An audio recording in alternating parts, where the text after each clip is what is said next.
Début ce matin à Bamako des travaux du 4e congrès ordinaire du RPM, le Rassemblement pour le Mali. Le congrès est placé notamment sous le signe du renforcement de la cohésion sociale, du dialogue national et de la restauration d'une paix définitive, s'attellera à la mise en place d'un nouveau bureau national du parti au toilettage des textes. Il enregistre la participation des partis amis venus du Burkina Faso, de la Côte d'Ivoire, de la Guinée-Conakry et du Sénégal. Première patrouille commune FAMA, plateforme et Barkhane à Gaoville pour d'une part créer la confiance entre les différents groupes armés signataires de l'accord de paix et d'autre part entre ces groupes armés et la population. Merci de rester sur le RTM. Bonsoir et bienvenue au journal, une édition que nous ouvrons avec ce communiqué du gouvernement. Le gouvernement de la République du Mali a appris avec une vive émotion et une profonde affliction l'accident d'un train de voyageurs survenu le 21 octobre 2016 dans la ville d'Esseka, entre Yaoundé et Douala en République du Cameroun, et qui a provoqué de nombreuses pertes en vies humaines et des blessés. En cette douloureuse circonstance, le gouvernement de la République du Mali adresse ses condoléances émues au gouvernement camerounais, aux familles des victimes, souhaite un prompt établissement aux blessés et exprime la solidarité du peuple malien avec le peuple frère du Cameroun. Les travaux du 4e congrès ordinaire du RPM, le Rassemblement pour le Mali, ont démarré ce matin au Palais de la Culture de Bamako. Le congrès, placé sous le signe du renforcement de la cohésion sociale, du dialogue national, de la restauration d'une paix définitive et de la stabilisation totale du pays, mettra en place un nouveau bureau national et procédera au toilettage des textes. Les travaux, présidés par le président du parti, Dr Boulkassoum Aïdara, enregistrent la présence de partis amis venus de la sous-région. Youssouf Diakité. Ce 4e congrès ordinaire du Rassemblement pour le Mali était un congrès de toutes les opportunités. Opportunités de retrouvailles, d'échanges, de dialogues et surtout de communications sur les grands sujets de la nation. La restauration définitive de la paix, la stabilisation du pays, le développement agricole, institutionnel, énergétique et surtout la promotion d'une éducation de qualité au profit de tous les enfants du pays. Dans tous ces domaines, le président sortant a fait étalage des résultats palpables obtenus. La réforme de l'outil de défense avec l'adoption de la loi d'orientation et de programmation militaire portant sur un montant de 1230 milliards de francs CFA entièrement financé par le budget national. Le président Boulkassoum n'a pas occulté les autres secteurs qui ont aussi connu de grands développements tels que l'énergie. Dans le domaine de l'énergie, 179,38 milliards de francs CFA ont été mobilisés pour le financement de la centrale hydroélectrique de Kénié d'une capacité de 42 MW. La centrale solaire de 33 MW à Ségou-Pelégana, la centrale solaire de 50 MW de Kita avec 76,2 GWh de productible. Dans le domaine de l'eau potable, 240 milliards de francs CFA ont été mobilisés. La finalité recherchée au dire des congressistes est de contribuer à l'amélioration des conditions de vie des Maliens. Les allocations familiales ont été rehaussées de 42,86%. Le salaire minimum interprofessionnel garanti, qu'on appelle le SMIC, est passé de 28 460 francs à 40 000 francs CFA en 2016. Le désenclavement intérieur du pays se poursuit. Au regard de tous ces résultats obtenus, l'Union des femmes du RPM sollicite.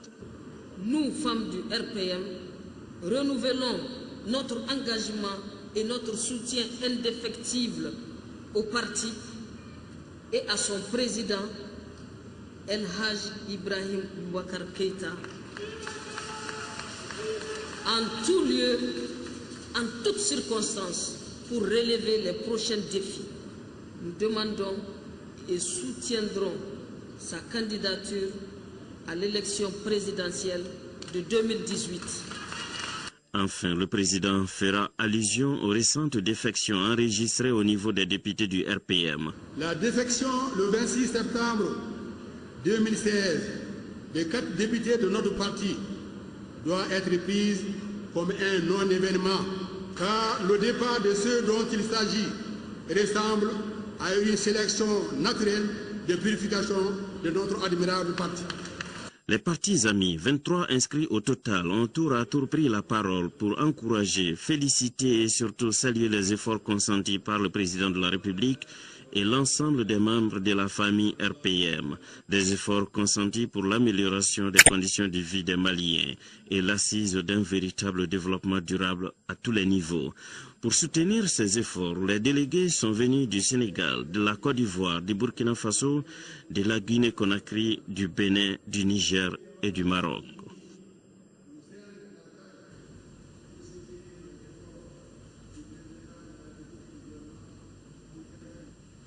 Voilà, nous reviendrons au cours de cette édition sur les travaux de ce 4e congrès ordinaire du RPM avec les réactions des représentants des partis amis présents ici à Bamako.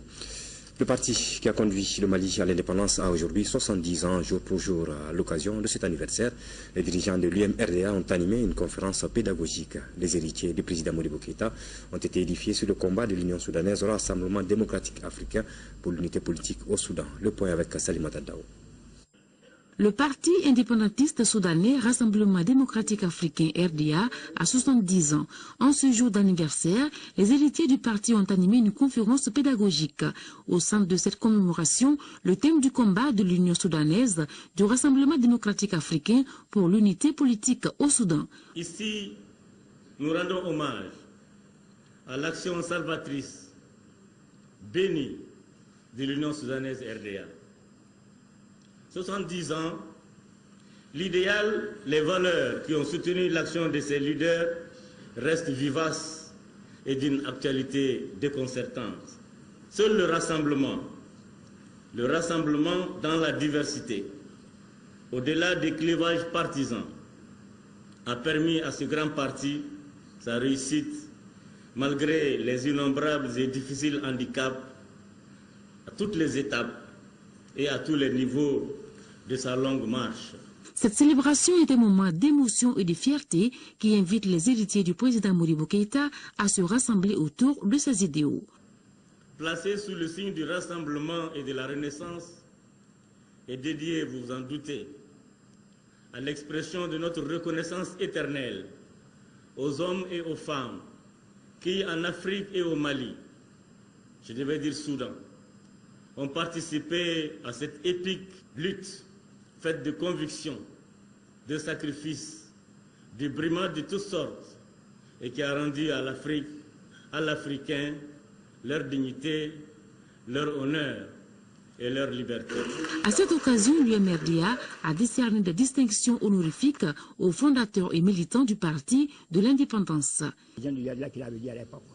Et c'est grâce à leur action qu'aujourd'hui, ce qui est arrivé. Donc nous devons les féliciter et les remercier. Parce qu'à l'époque, n'importe qui n'a eu le courage de dire ce qu'ils pensaient. Et eux, ils l'ont dit avec tous les risques que cela comportait. Nous devons les féliciter et remercier et faire des prières à leur intention. Les responsables de l'UMRDA informent que tous les militants émérites recevront leur distinction dénommée médaille de l'ordre de l'éléphant à d'autres occasions. Les apprenants finalistes de la 2e cohorte du projet Assez Fort ont reçu les retombées de leur formation. Les récipiendaires issus de 6 centres de formation ont été formés dans des domaines comme la maçonnerie, l'électricité ou encore la transformation agroalimentaire. La remise des kits était présidée par le ministre de l'Emploi et de la Formation professionnelle. Compte rendu de Fadema Keïta. Les kits d'insertion ainsi remis récompensent les 616 jeunes formés dans les métiers de bâtiment et des travaux publics. Venus des 6 centres de formation professionnelle d'ici de Bamako et des régions de Mopti, Ségou et Sikasso, ils constituent la 2e cohorte du projet d'amélioration de la compétitivité des entreprises par la formation Assez Fort. Le projet de l'Agence française de développement AFD permet de diversifier les solutions d'emploi des jeunes tout en améliorant l'offre locale de formation professionnelle. Je félicite donc les jeunes pour leur succès. Je leur souhaite une insertion professionnelle épanouissante. Et je les invite à faire le meilleur usage du matériel et des kits qui vont leur être remis. Sans cet appui, on ne saurait former les 83 jeunes dont le centre de Missabou seulement a bénéficié au cours de cette formation. À travers la composante 5 du projet intitulé Formation professionnelle rapide des jeunes, la France appuie ainsi le département de tutelle à résorber le chômage des jeunes dans notre pays. Les objectifs de ce projet s'inscrivent-ils harmonieusement dans le cadre de la politique nationale de la formation professionnelle et son plan d'action et du programme décennal de développement de la formation professionnelle pour l'emploi, PRODEFPE. La mise en œuvre du projet assez fort permettra non seulement de former des milliers de jeunes dans des métiers porteurs, mais aussi de développer l'offre de formation. Ce sont des kits de maçonnerie, de construction mécanique et métallique, de menuiserie, d'électricité froide et autres qui ont été offerts aux apprenants de cette deuxième cohorte de 1000 jeunes. Le contenu de cet autre communiqué à présent, le ministre de l'administration territoriale, de la décentralisation et de la réforme de l'État a l'honneur de rappeler aux mandataires des partis politiques, des groupements de partis politiques et candidats indépendants à l'élection des conseillers communaux du 20 novembre 2016 que la date limite de la validation des maquettes reste fixée au dimanche 23 octobre 2016 à la Direction générale de l'administration du territoire. Le ministre s'est compté sur la bonne compréhension de tous. C'est un autre dépôt d'ordures qui disparaît du paysage de la capitale grâce au ministère de l'Environnement et de l'Assainissement avec l'appui de la Société de gestion forestière. C'était ce matin à Korofina Sud, en commune 1 du district de Bamako. Le ministre Keita Aïdambo a salué l'initiative et a souhaité sa pérennisation. Khadija Tokone. L'assainissement est l'affaire de tous. C'est conscient de cela que la Société de gestion forestière a tendu la main au ministère en charge de l'environnement pour débarrasser ce tas d'ordures à Korofina Sud en commune 1 du district de Bamako. Ce tas d'ordures est un véritable problème. Il déborde sur les rails, occasionnant des désagréments pour le transport ferroviaire. Permanemment, les gens déposent les ordures sur la voie, souvent en conséquence des durées des travaux indéterminés et la circulation interrompue, un grand retard, une grande perte pour la société.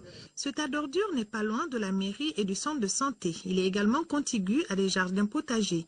Il était donc nécessaire de l'évacuer. Nous avons été sollicités par le ministère de les accompagner dans cette action. Et nous sommes des citoyens maliens. La santé n'a pas de prix. Il y a malheureusement beaucoup de tas d'ordures comme ça qui sont inconnus, qui ne sont pas assez visibles et qui dérangent beaucoup les populations. C'est notre combat aussi de ne pas s'attaquer uniquement aux ordures visibles, mais aux ordures qui dérangent les populations.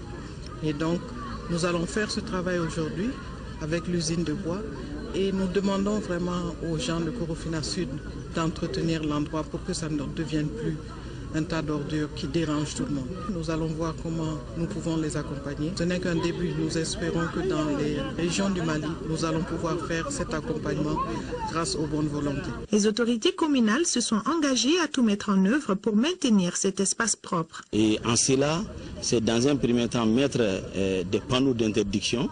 C'est aussi assurer le gardiennage. Le ministre de l'Environnement s'est également rendu à Tabakoro pour remettre du matériel d'assainissement à l'association Yereko de la localité. Lors de la célébration de la panafricaine le 31 juillet dernier, les femmes de Tabakoro avaient promis au ministre qu'elles feront de l'assainissement leur priorité.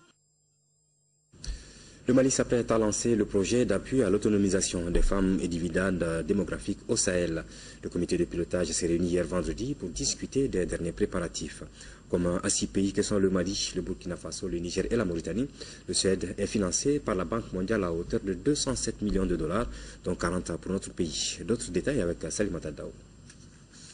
Le comité de pilotage du projet d'appui à l'autonomisation des femmes et dividendes démographiques au Sahel, Suède, se réunit pour la deuxième fois. L'objectif est de présenter aux différents ministères concernés le niveau de mise en œuvre du projet. Financé par la Banque mondiale, le Suède s'intéresse à la scolarisation des filles, à la réduction de la pauvreté et surtout à la réduction du taux de fécondité qui est de 6 enfants par femme au Mali. Cela dans le but d'atteindre le dividende démographique. Les 3 projets déjà montés et validés au niveau de la Banque mondiale.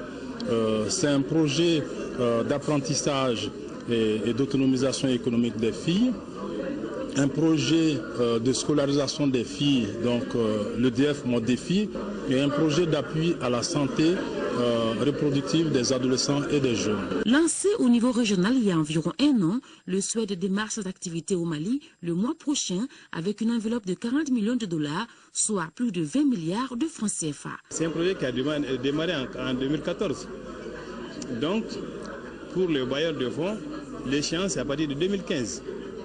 2015 déjà, en 2016, nous avons perdu énormément de temps pour mettre en place, juste un exemple, l'unité de gestion du projet. L'assistance technique du projet est assurée par l'UNFPA et ses partenaires. Le Mali entend tabler sur le volet communication et plaidoyer pour un changement de comportement en faveur du dividende démographique, synonyme de croissance économique.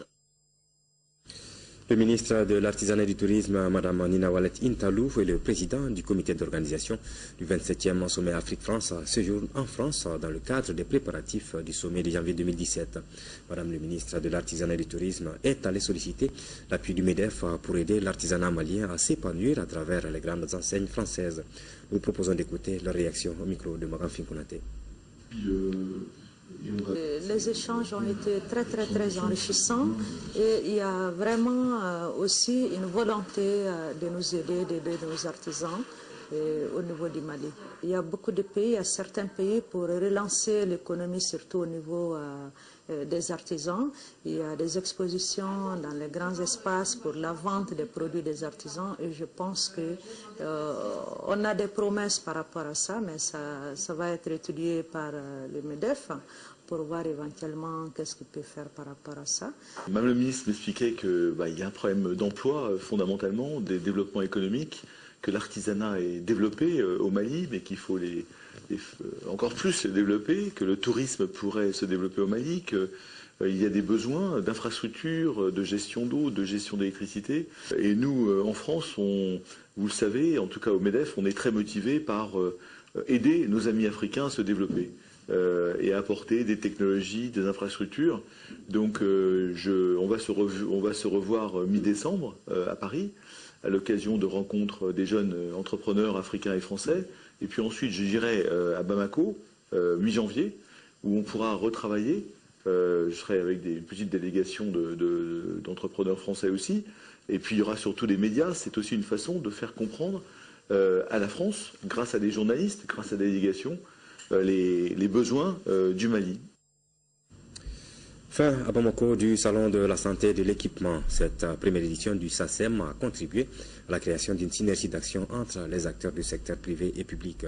Ce salon est initié par la Fédération nationale des associations de santé communautaire du Mali et ses partenaires. Mohamed Ould Mamouni.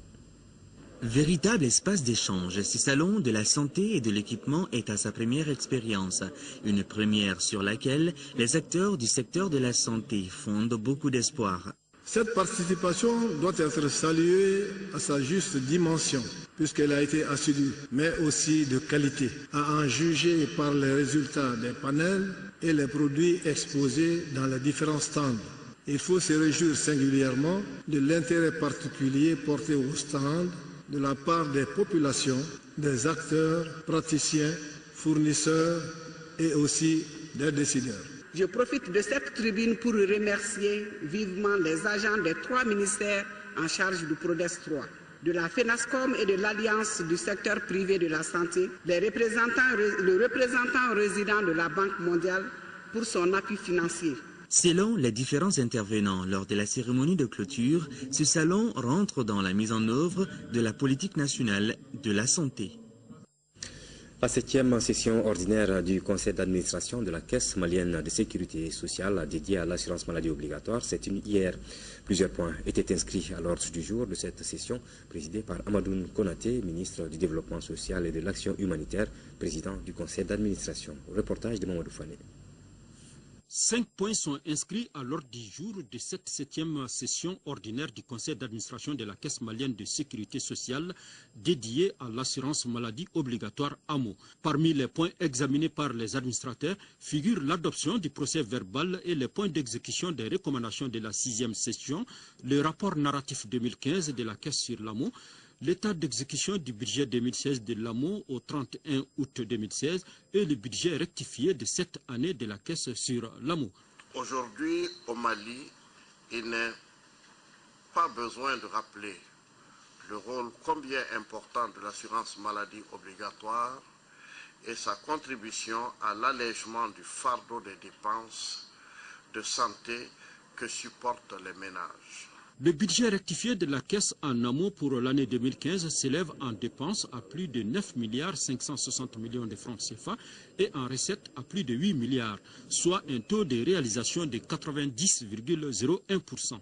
C'est le lieu de féliciter et d'encourager tous les acteurs pour tous les messages d'information et de sensibilisation qui ont rendu l'assurance maladie obligatoire plus attractive. Cette session sera aussi l'occasion pour les administrateurs de saluer les performances de la Caisse qui a enregistré au cours de l'année 2015 plus de 22 000 nouvelles immatriculations, dont 12 000 militaires. Suite de la célébration de la 22e édition du mois de la solidarité et de la lutte contre l'exclusion, la Fondation Orange Mali a fait une donation d'une valeur de plus de 116 millions de francs CFA, une remise qui coïncide avec la célébration du 10e anniversaire de la Fondation Orange Mali. Abdul Karim Kaba. Contribuer au mieux-être de la population pour le développement harmonieux du pays, voilà la vocation de la Fondation Orange Mali. Dans le cadre de la journée de solidarité de la dite fondation à travers le mois de la solidarité, elle vient de faire une donation d'une valeur de plus de 116 millions de francs CFA. Le don est composé entre autres de vivres, de kits de maraîchage, de médicaments, de moustiquaires imprégnés, de kits scolaires et de moulins multifonctionnels. Cette année encore, nous apportons notre modeste contribution à travers des dons en nature au profit de 80 structures sanitaires, associations de femmes, centres d'encadrement de l'enfance, centres d'encadrement aussi des personnes handicapées. Le ministre de la Solidarité et de l'Action humanitaire a salué cet engagement de 10 ans au service des Maliens. Depuis chaque année, votre intervention a été beaucoup plus forte, elle a été beaucoup plus déterminante et elle nous a permis d'intervenir de manière beaucoup plus profonde dans les actions que le mois de la solidarité célèbre. Presque toutes les couches vulnérables en ont eu pour leur compte. Cette cérémonie a été l'occasion pour les responsables de la Fondation Orange Mali de présenter des projets comme l'éducation numérique pour les enfants et les femmes pour un bon apprentissage. En troisième région, une coordination régionale des chefs de village et de quartier sera bientôt opérationnelle. C'est l'une des informations issues de la journée d'échange et de partage organisée ce samedi au gouvernorat de Sikasso par CRI 2002, journée qui visait à échanger sur l'organisation et la structuration des autorités traditionnelles et la mise en place de la coordination régionale des chefs de village et de quartier. Moustapha Doumbia. Centre s'inscrit dans le cadre du programme Partenariat pour l'exercice d'une gouvernance appropriée. Elle vise à échanger sur l'organisation et la structuration des autorités traditionnelles et à mettre en place une coordination régionale des chefs de village et de quartier.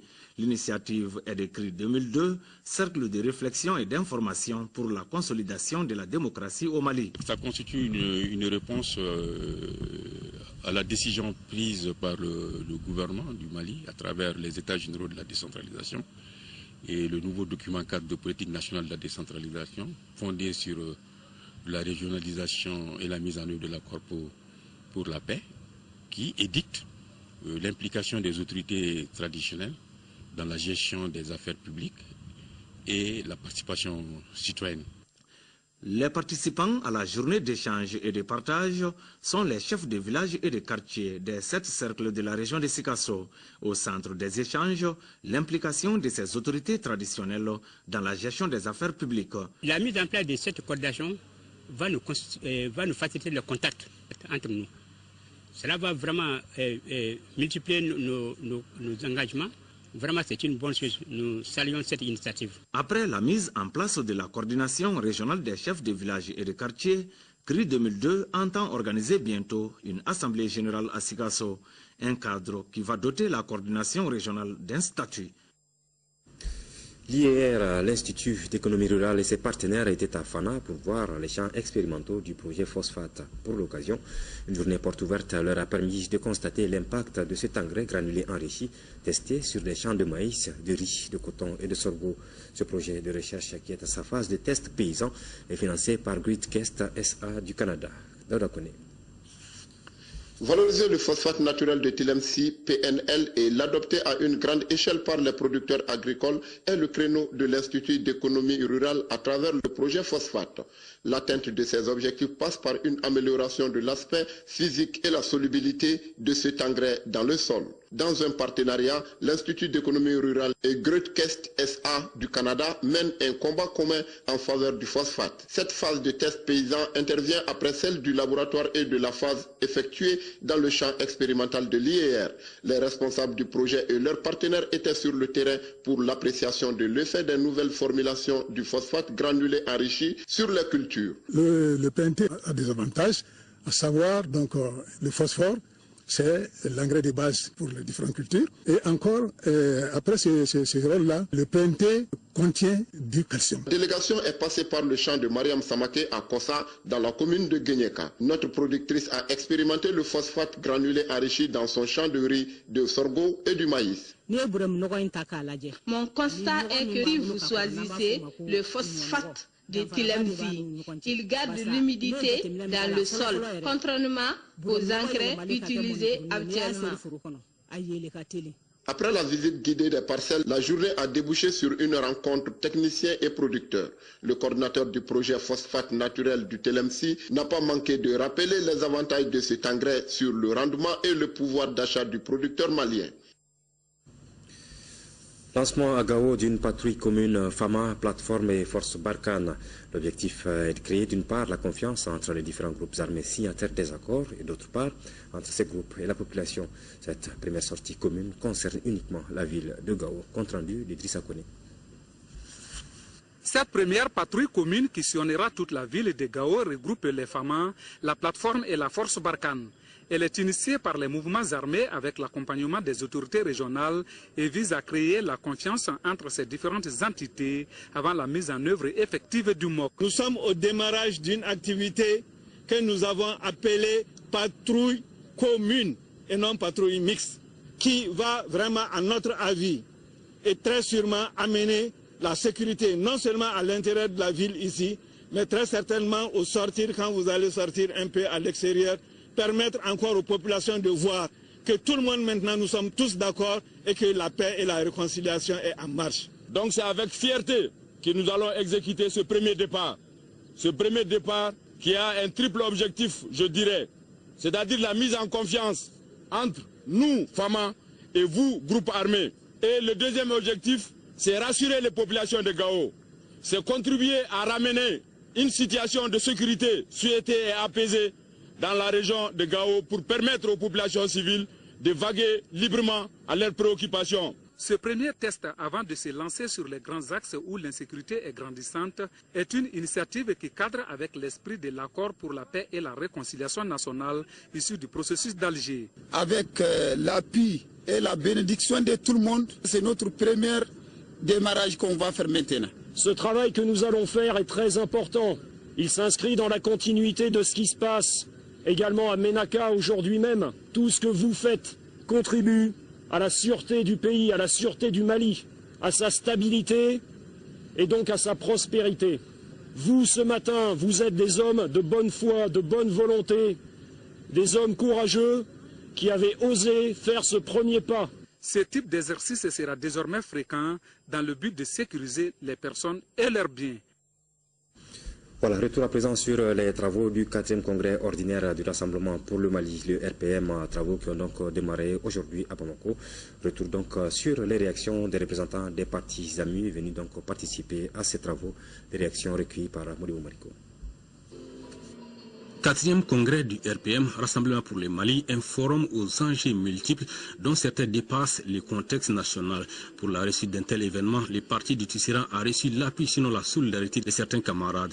L'International socialiste, instance de partage de valeurs socio-politiques universelles, était au premier plan avec un message des plus évocataires. Je peux vous dire, chers camarades, que c'est sous les efforts de personnes comme le président Keïta et leur exemple que notre mouvement mondial de l'International socialiste s'est construit et a réussi aujourd'hui à être présent dans tous les continents. Le président Ibrahim Boubacar Keïta est resté fidèle aux valeurs fondamentales qui caractérisent son action, à savoir le rassemblement.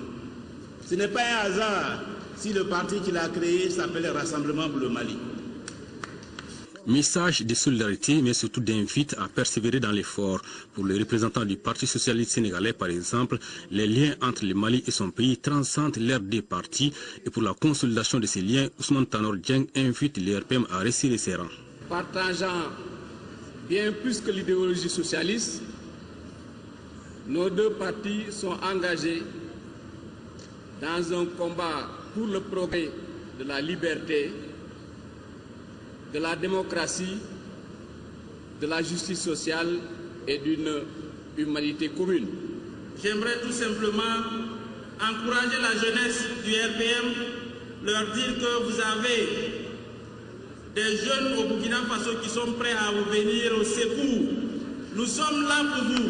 Nous savons qu'avec le président Ibeka, les choses vont beaucoup avancer au Mali. Les défis à relever pour le bonheur des populations sont nombreux et divers. Et dans le contexte malien dominé par une crise profonde, il a fallu la clairvoyance et le leadership du président Ibrahim Boubacar Keïta pour engranger les résultats actuels de notre pays.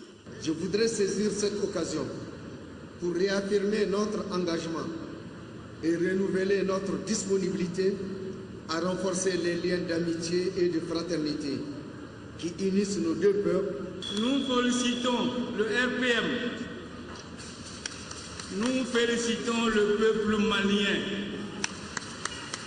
parce qu'on ne peut pas comprendre un pays qui concentre tous les défis du moment chez lui seul. Ce n'est pas le nombre qui compte, mais la profondeur des défis. On ne peut pas comprendre que ce pays soit encore en train de bouger. Plusieurs intervenants autour d'un idéal, celui de la solidarité, l'homme au début et à la fin des préoccupations, tel était le dénominateur commun des messages lus au cours de ce 4e rendez-vous statutaire du parti du Tisserand. Page noire à présent de ce journal d'essai, ce jour de l'artiste Séni Sangaré, époux de Safoura Denon, un couple d'artistes unis depuis 50 ans que la mort vient de séparer. Séni Sangaré a déposé à jamais son Goni à 81 ans à l'hôpital de Luxembourg. Adam Kouaté jette un regard sur le parcours de l'artiste. Comme Roméo et Juliette, seule la mort nous séparera, dixit Roméo. Le plus glamour, le plus fidèle, un des couples d'artistes musiciens liés à jamais par la vie et par la mort. 50 ans d'union, de fidélité, de complicité sans faille. Dans leur vie de couple, comme sur scène. Séni Sangaré et Safoura Denon, couple mythique. Leur nom était indissociable. Séni Sangaré, originaire de Kimparana, débute très tôt la musique. Son instrument de prédilection, le ngoni. Il en était un grand ciseleur. Le destin a fait rencontrer Séni et Safoura. Et le couple a pris une dimension internationale, forgeant ainsi leur destin et leur musique. Première apparition sur le petit écran, début année 1990. Le couple crève le petit écran. Artiste et sa musique. Débute ainsi pour eux une carrière forcément ascendante. À chacune de leurs apparitions, la magie opérait. Le très remarquable Séni soutenait la voix suave de Safoura Denon, son épouse, agrémentée par des gestes qui ont fait la renommée de ce couple. 50 ans de vie commune, 50 ans de scène, ils ont écumé le plancher des vaches. Ce matin, à l'hôpital Le Luxembourg, Séni a déposé à jamais le ngoni des suites d'une longue maladie, à l'âge de 80 ans. Salut l'artiste. Ton nom désormais sera gravé sur le fronton du Panthéon des artistes émérites du Mali. Il a été mis en terre cet après-midi dans son village natal à Kimparana. Leur thème te dit merci. Dort en paix l'artiste. Ainsi va la vie et ainsi s'achève cette édition. Merci de l'avoir suivi. Bonsoir.